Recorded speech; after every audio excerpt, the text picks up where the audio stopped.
of a pool of light. People who surround and feel the benefit of it. It makes you count. She holds you captivated in her power. Because I work in Milan for very long, and for at least 20 years, I was the only English speaking teacher in Milan in my subject. So I never had Italian students. So all my context has been abroad in a way, which is nice. It's very open-minded. It keeps you flexible and widely prepared over every typology of piece or garment or gender. What separates contemporary fashion students from previous alumni you've encountered at the beginning of your career? That's very, very different. Now, but everyone in general, it's so used to have every type of information at his own end that in a way you valor the information as you should. Let's put it this way. When I was going to school, when they were telling you something, after that, or you take notes or is lost forever. And you think that, okay, I recorded it, so I have it somewhere, so I'm going to be able to redo it eventually. But you don't memorize it, you don't practice it, you don't imprint it in yourself. And so that makes that when you want to redo it, it's clunky and slow.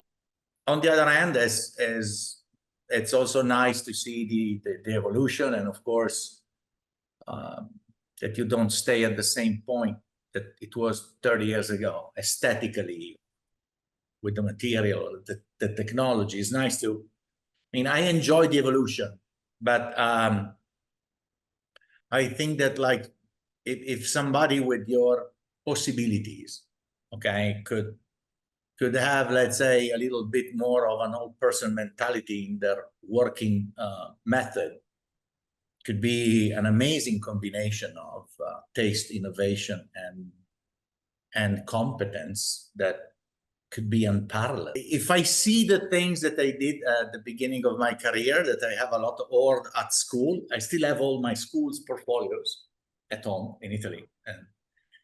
But if I open them, they look terrible to me now. So they look like, oh, this.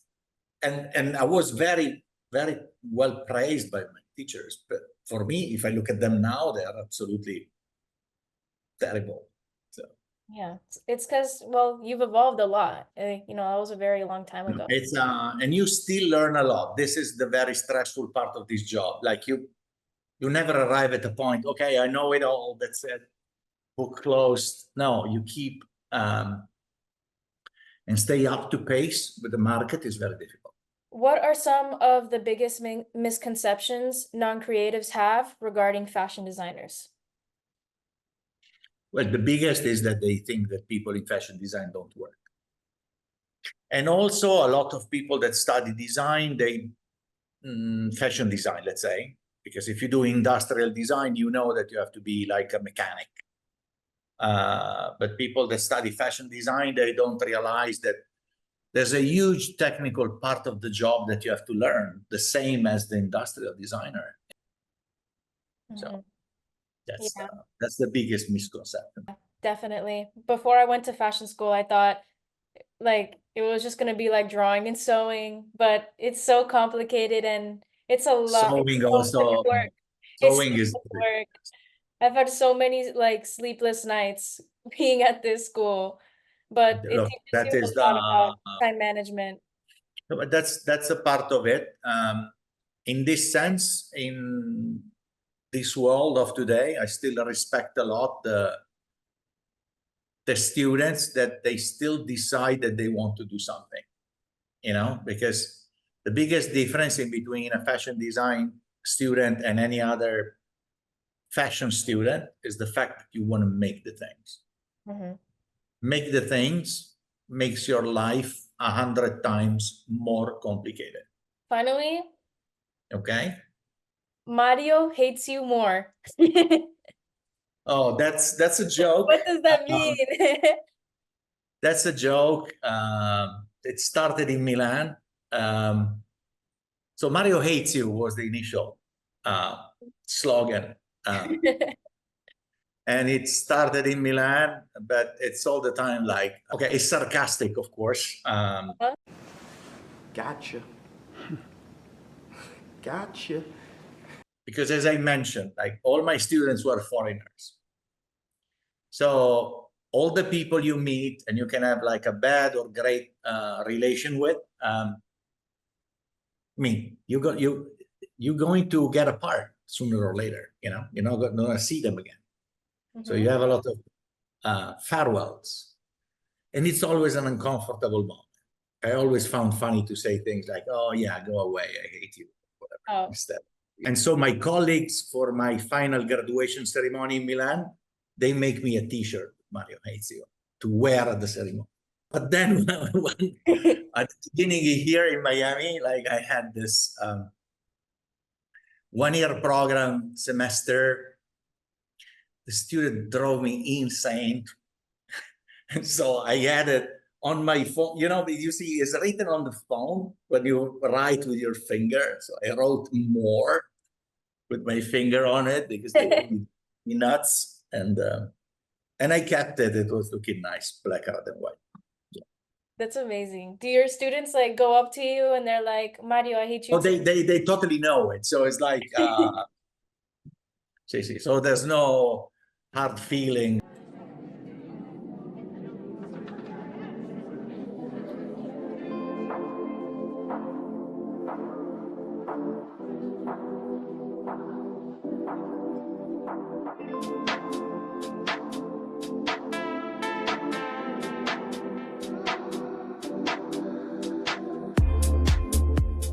I didn't have in my plans to be a professor, as I already had been a professor a long time ago. That was like as soon as I graduated from my bachelor's in advertising, and I was very young.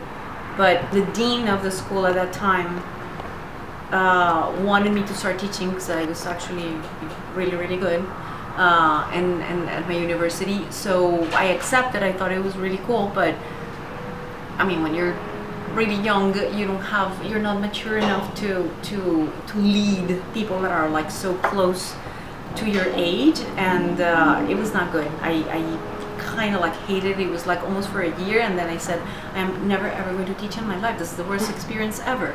Then I married my husband, who's a professor. One of the things that as soon as we met, that I admired about him was like his ability to communicate his knowledge, and I could tell, like, because of the feedback of his students, how much they appreciated him. We just thought that it was great, and made me think for a moment if I wanted to have a similar experience, because it was really meaningful to see, like, whenever he would tell me stories about it. I started teaching because the now disappeared Miami International University of Art and Design had actually posted on, I think it was on LinkedIn, that they were looking for a styling professor, and I'm like, what?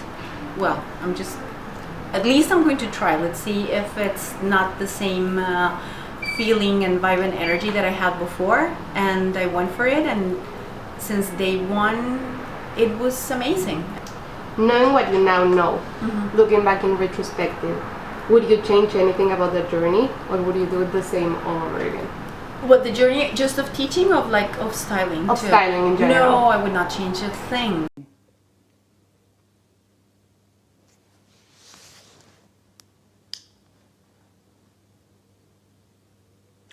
No. When you are blessed with this job, because I definitely think that is a blessing, this is something that many people might want to do, but not everyone gets the chance to really do it and experience it as a professional. It's just one of the best jobs ever. The amount of people that well, depending on what you want, but like for me, the amount of people that you get to meet, the amount of places that you get to be and work in, and I mean, it's just so many different things every single day of your life. Again, I can't see, I would never see myself in a cubicle. I feel like it's kind of like putting a bird in a cage. Oh, everything is a surprise every day. I mean, I don't know. I feel like that's very exciting. Yeah. And fun. And what about teaching? Would you? Teaching is the same because at the end of the day, every single day is completely different. Even if it's the same group that you have for a full term, passion keeps changing. So your lectures are also changing, and the way that you approach them are also changing. So the topics, I mean, my God, I would have never thought that I was going to talk about Bad Bunny ever in my life in a class. You know what I mean? And things like that start happening, and that's cool. Change is amazing. What is your forecast regarding fashion in Miami? What do you think is going to happen in a few years' time? I mean, Miami is definitely, I mean, that was the main reason why I moved here. I didn't want it to go to a city like New York or like London or like Paris, or I mean specifically in the United States, not New York, because I feel that there's always much more potential when you go to a place that is in a growth process. There will be a huge growth of the industry in Miami. I mean, media was already becoming enormous, and when media is here, then celebrities are there, then the whole scene starts happening, and we're seeing it every year. And I don't think it's going to be necessarily something as enormous as New York. It's almost kind of like impossible because of certain limitations in terms of like what the city is. And lastly, can you think of a person or a brand based in Miami that you think could become the next big thing in fashion? Chantal Lacayo, she's from Nicaragua. She has a sophistication and a way of seeing things that is very unique of her, and I was really in love with it, and I started working with her, like pulling from her, and then we later became friends, and I actually styled her winning collection in Project Runway.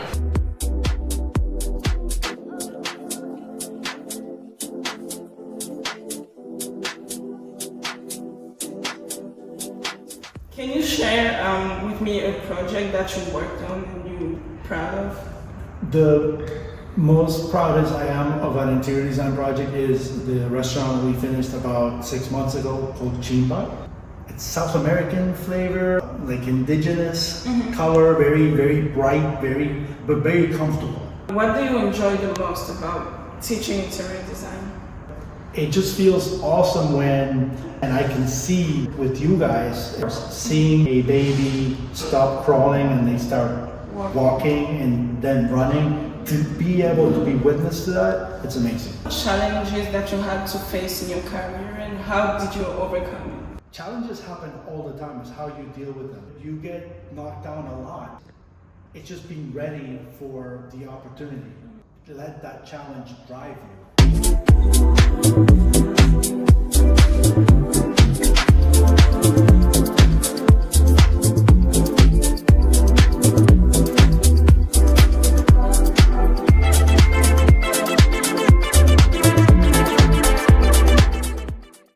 Which stylist do you admire the most? What do you like about their career?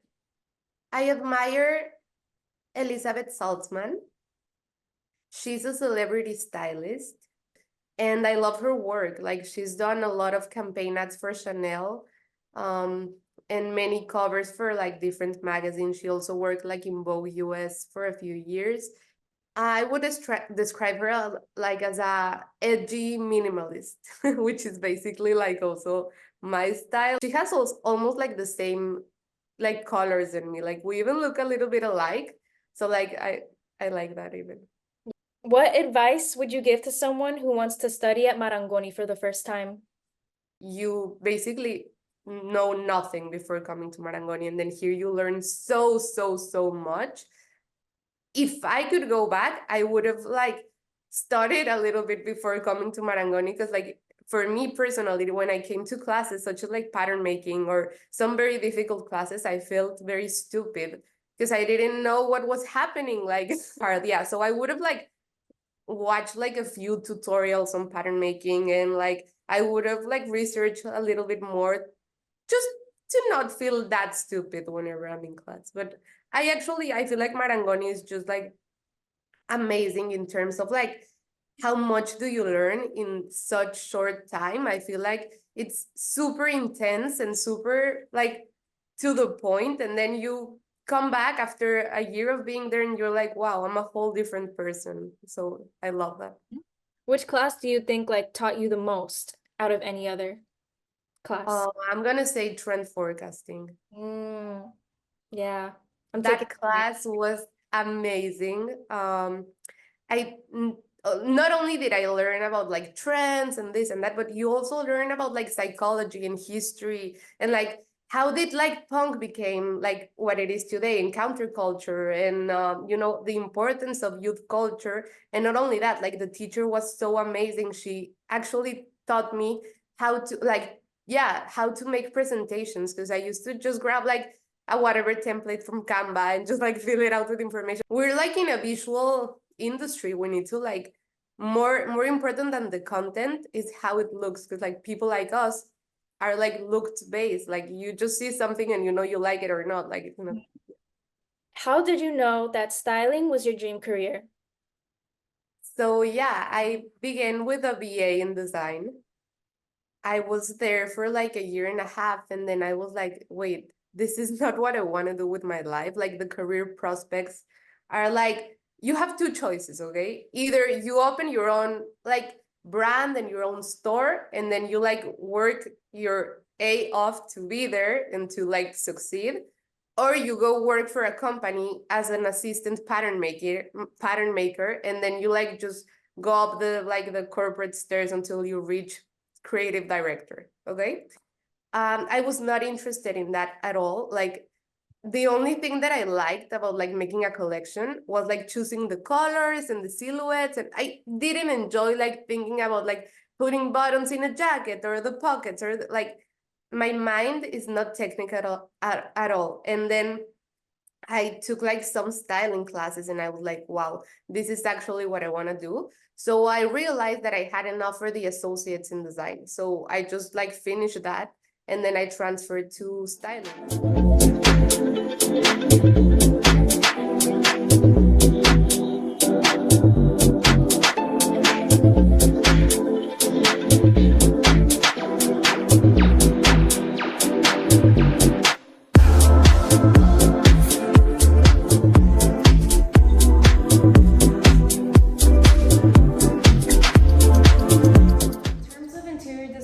What aesthetic do you gravitate towards?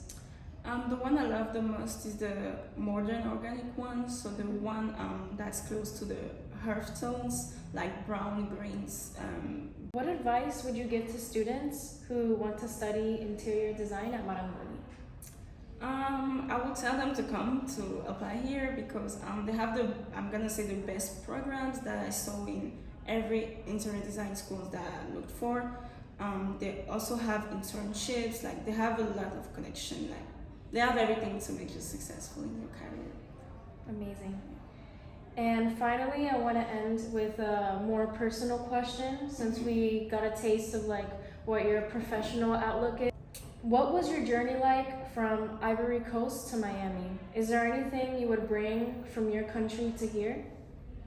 So I think like almost everybody, when you leave home, you always miss it. So of course my journey was kind of easy, except the fact that I miss home, I miss my family, my friends, and my dogs. And the thing that I would bring here would have been my dogs, but I have 4 of them, so it's gonna be pretty complicated in an apartment. And yeah, it was pretty easy because I have the same weather here as home. People are pretty warm and kind, you know, so it was kind of easy.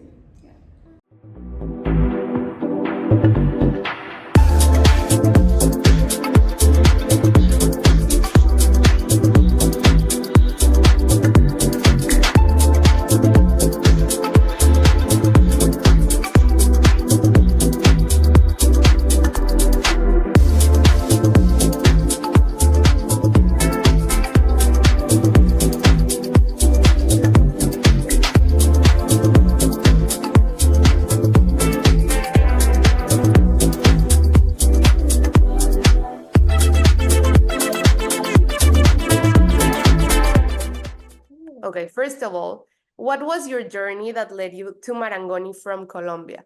I was born in Colombia, but I came to the United States at the age of 5. So I don't, it wasn't really, the journey didn't really start from Colombia. It honestly started in high school. That's when I got the idea to get into fashion.